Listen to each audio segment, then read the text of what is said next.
Hello and welcome back to the 10-Minute Teach. Last week, as you will remember, we were talking about communication and how we can communicate effectively in a collaboration and build that all essential rapport that we need in order to make our collaboration successful. Well, last week we did the fun thing, not so much looking at ourselves. I find that really hard, don't you? Understanding myself and how I communicate and which way, how people see me and how I'm being. We like to think we're up there, and then you do a little bit of research and think, oh, actually, I've got a little bit of learning to do. So hopefully you filled in that sheet and you understand that maybe you don't communicate as effectively as you could do. Now the fun bit. Let's start looking at other people, shall we? I love doing that. Seeing how they communicate, how they are sharing themselves with the world. Are they sharing their best selves, or are they sharing something that is actually really difficult to get a grasp of and a handle of, and I don't understand what you're trying to say, and how they could communicate more effectively, and how you are able to help them to be more effective communicators.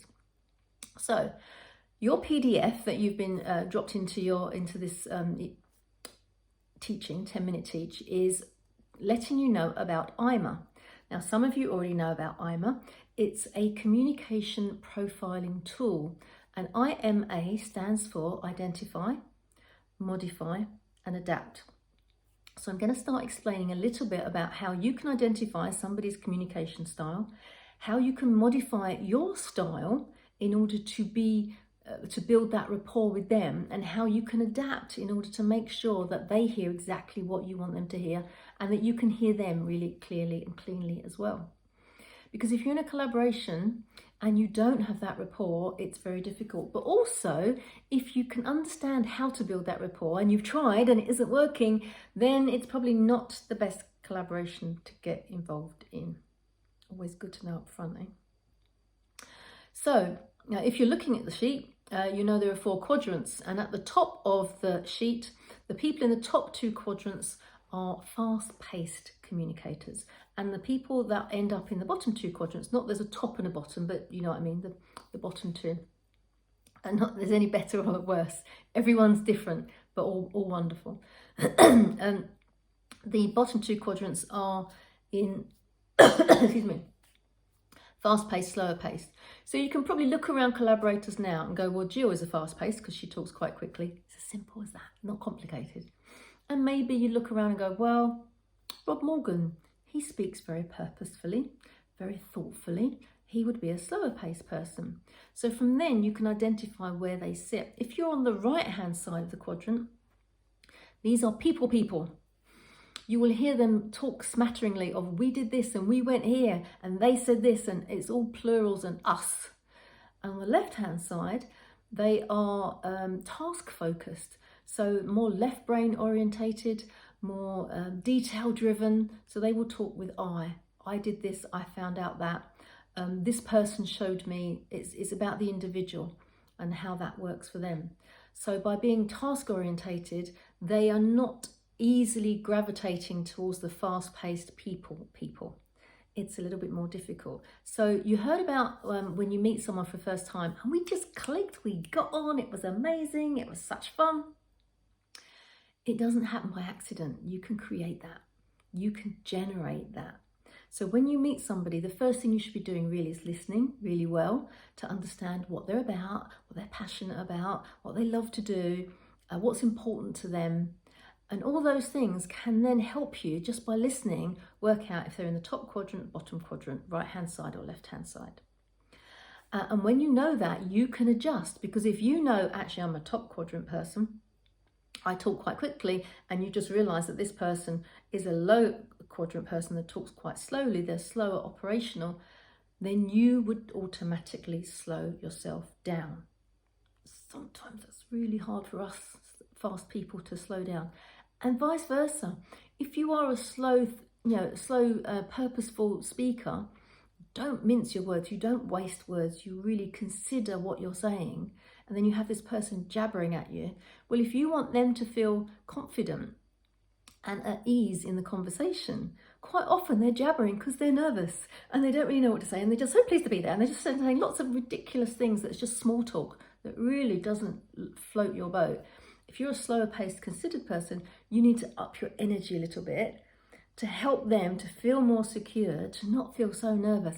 They can calm down a little bit, and you'll see the pace of how they speak to you will slow down. It's calmer, it's much more fun, it's much easier to build that rapport. So what you want to consider is how other people are appearing to you, so that you can adjust, identify, modify, and adjust. And then when you do, it builds rapport. And quite often, just the listening is enough.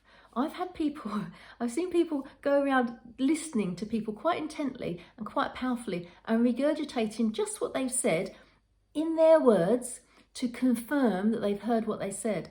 And afterwards that person goes, wow, he was so nice. He really listened to me. He understood exactly what I was talking about. And all they've done was listen politely with good eye contact, making sure that not staring them out, there is a difference, but with good eye contact, so they know that they're being listened to. The eyes aren't darting all over the place. And then you just respond by going, so what you say is, and then you use their words in what they have said. And that connects to their heart, and it's like, whoa, we got on so well. There was this connection. I can't tell you what it was, but we just managed to. And all of a sudden, they're open to what you want them to consider. They're open to a collaboration. And you know that when you get to know them and they get to know you, you can adjust how they respond to you. And you know that this high energy individual can be calmed down quite easily because you've just been able to demonstrate it to them. Also, a fast-paced person, sometimes on the left-hand side, is a very direct person who is very I am, borders on the bossy.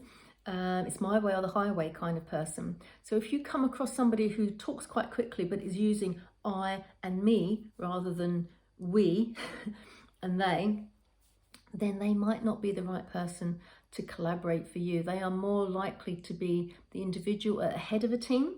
If you want somebody at the head of a team, great, but that's not what we call collaboration. If you want someone to cooperate with you, that's fine. He or she might be really good at cooperating, but it's not collaboration. There's a different space, and they have to be aware. So I'm not to say they can't collaborate, they can, but you have to choose wisely if you're going to go into a collaboration with that sort of person. So having the knowledge and the experience of this communication tool that helps you to put people into one of 4 quadrants really, really rapidly from when you very first meet them, and you understand the sort of person they are, and you understand what quadrant you are in, to help you understand how you would effectively communicate well with them and who gets on best, then that's a great start. Bearing in mind that I don't like labels. So when you find out what quadrant you are in, and we'll explain that in the next session, don't allow it to be an excuse for you. So, oh, I'm in this quadrant. I can't possibly do that. It doesn't work for me. We don't have that. It's an understanding, it's an awareness so that you can adapt to fit into any quadrant that you want to be in, so that you can make the other person feel at ease, so that you can let them know that you're listening as powerfully as they would listen to you, and you can help them and build that rapport where any collaboration is truly possible.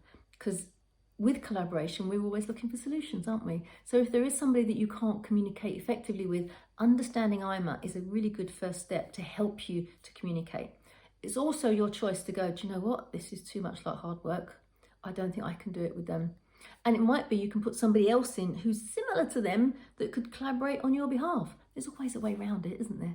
We always find a way and a solution. But understanding IMA is a really cool little tool that you can have in your back pocket when you're going into a new collaboration. It's part of the kind of the ground rules that we like to, you heard us talk about Be More Pirate and setting the ground rules for any communication, any collaboration. Well then, understanding IMA is a great way for you to all understand each other's communication style, and so you can adapt accordingly to make it much easier for you. So have a quick look at the download and make sure you're ready to fill in the gaps, because next week we're going to show what different gaps there are, and you'll be able to identify what quadrant you fit in. So thank you for your time. Have a lovely Tuesday, and I'll see you soon. Take care.